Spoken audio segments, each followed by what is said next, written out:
Hi, it's Jim from Improve Sailing. So listen up, the Atlantic crossing. Is it far? How long will it take you? Actually, it's not that long. It will take you 2 to 3 weeks on average. So 2 to 3 weeks, well, you could do it faster, right? You got a quick boat, you got a catamaran or trimaran, a multi-hull of some sorts. You could easily do like 12 or 15 knots. So how long is it actually? It's about the straight line from Portugal to the Windward Islands. It's about 2,800 nautical miles. So bear in mind, a nautical mile is like 1.8 kilometers and 1.2 miles, I guess. So you're a smart guy, you're a good sailor. You could probably do it in 10 days, right? Well, I don't think so. 2 to 3 weeks is pretty average. And remember, you're not sailing in a straight line anyways. So you want to make sure you use the trade winds, right? So you go south and then you go west with the trade winds behind you, which is a great ride, the most sailors say. I've never done the Atlantic crossing, but I will do one day, obviously. So you go south and then you go west, and then it's more like 4,000 nautical miles, which is quite long, right?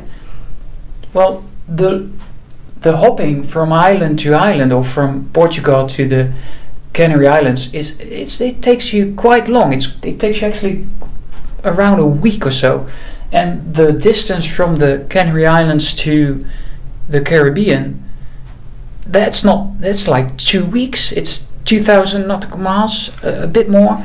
That's the same as like crossing the Mediterranean. Really, the widest point is like 2,000 nautical miles. So why does it take 3 weeks? Because first of all, you won't go in a straight line, so it's longer. Second of all, you'll wiggle around a bit here. There's no air for a couple of days. There's some light air. You have a couple of stops for provision and stuff. And third of all, you're just not the fastest cruiser around, right? So the world record is 5.5 days, 5 days and 14 hours, if I remember correctly. So they sailed at 21 knots in a multi-hull, in a catamaran, I guess.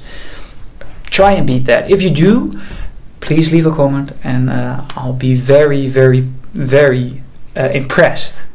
Yes. So how to do it? Well, I talked about it a little bit. So you first go south. This is the southern passage because of that, and then you go west. You can go from Cape Verde or Canary Islands, and that's a nice crossing if you have the trade winds behind you. And then you arrive at the Windward Islands over here, and you'll just party around a bit, I guess, and just sightsee a bit here and sail around a bit. It's a very great area for sailing, so I've been told. Actually never been there. I'm planning on sailing the Mediterranean because I'm from the Netherlands, which is great sailing as well. So how to get back? That's the second question.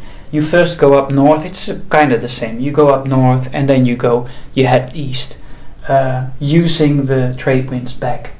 So you don't want to go here, but you go around instead, across the Azores, the Azore High, and once you get there at this little island group, you can head straight home to the UK or the Netherlands or to Portugal, Gibraltar, and go on into the Mediterranean if you'd like. So that's cool. Quick tip: if you go, you really gotta avoid the hurricane season, which is from June to November. It's like a couple of months. Don't go there. Make sure you head down right before Christmas, right? And in January the trade winds are strongest, so that's a good time to go actually. And then just hustle around a bit and wait for the hurricane season to pass and sail on. So why not just go from Great Britain, if you want to go to, let's say, New York, go in a straight line. Most people will still use the trade winds and go upwards. Otherwise you'll be tacking along upwind, and it's a drag, and it gets dangerous pretty quickly. So that's about it.